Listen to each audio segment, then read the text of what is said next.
vanotaurira vana vari paground kuZimbabwe. Ndinoda ndikutaurire chokwadi.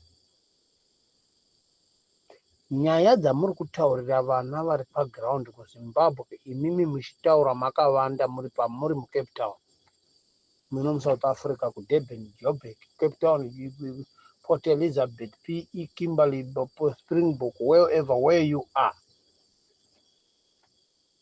Kumadiaspora kwamuri. Itai zvinhu zvisina misodzi kumafemili avamwe vanhu mangwana nevanhavo.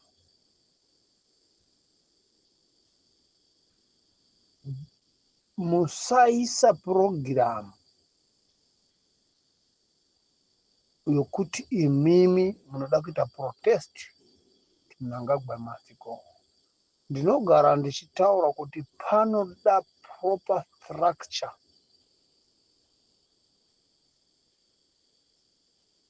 Nzira dzakasimba dzokutanga nadzo ende dziri secret, kwete dziri publish dzatava nadzo idzi. Ndimnozvinhu.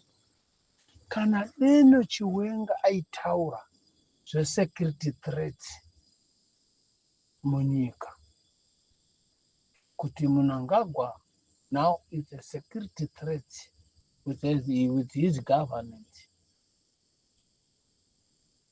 dai musi iyoyo pakatorwa action vachibva kuHeroes.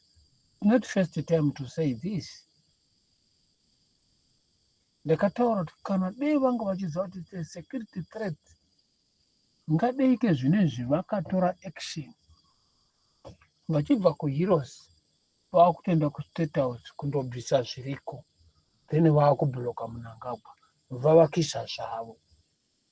Then izvozvo zvinenge zvakaprotekta vanenge vachivafolowa. Vanhu vari kufolowa manzwi agezi akatadzwa kuitiwa neproper structure kana kuti nenzira dzakarurama kuitira kuti macitizens vave nokuchengetedzeka, vave vanhu vari free. Now if kana mukanatsa kutarira kuti vanhu vese vari kutaura kuti 2030 haiti, 2030 agenda haiti, you are a terrorist. Kana muchiti zvandiri kutaura ndiri kunyepa, but they are treating you guys as a terrorist. If they get that information, they are treating you as a terrorist. Blessing Mutanga are to a terrorist, but zvisipo akuti kuti nyaya ya Blessing Mutanga yakatanga nasi. Nyaya ya Blessing Mutanga yakatangira pa akambo interviewa Mudaragezi. Mudaragezi achitaura kuti nyika yaruliwa namatsotsi.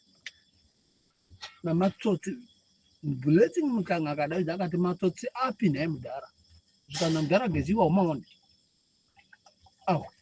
Matsotsi.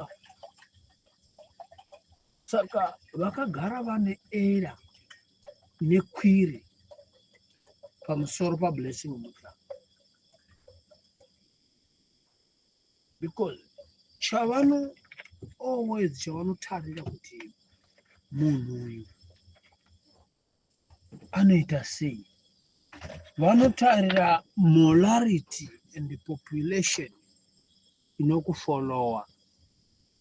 Then votoona kuti munhu una mafollowers. Saka vane nzira dzokuku eliminated yavo yokuti vakuite nayo. Vane nzira dzavo dzavanoeliminata nadzo vanhu, dzavanotsikirira nadzo vanhu. Handiti munoona kuti izvozvi vanonatsa kuziva kuti Chamisa akaita free, Chamisa munhu wavanhu, and vanotozviziva. vanotozviziva kuti izvozvo zvichamisa kufamba kuti afambe straight parodhi. Anotadza kufamba nevana vechikoro vachitiza kuchikoro vachienda kunochamisa. Nei, vanhu vanoda mwoyo wemunhu. Vanhu havadi munhu, vanoda mwoyo woutungamiriri unounza upenyu kana shanduko kuvanhu venyika.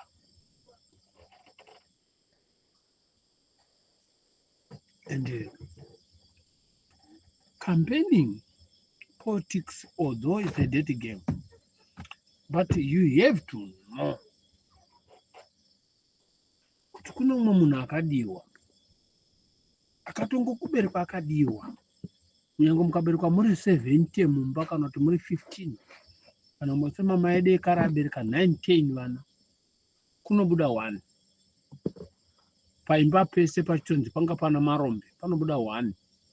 Wotowanikwa munhu uya achitonzi haana kumbogara aenda kuchikoro, patinoti vane matraka ane mota ane chinyane zvese. Nei, nekuti zvinhu izvozvo ndezvaMwari. Chero mukaita godo hazvigoni kubva paari, nokuti zvakaiswa naMwari. Zviri pana Chamisa chero vakada kuti vadini, chero izvozvi zvikuti aende muSouth Africa, aende kuBotswana,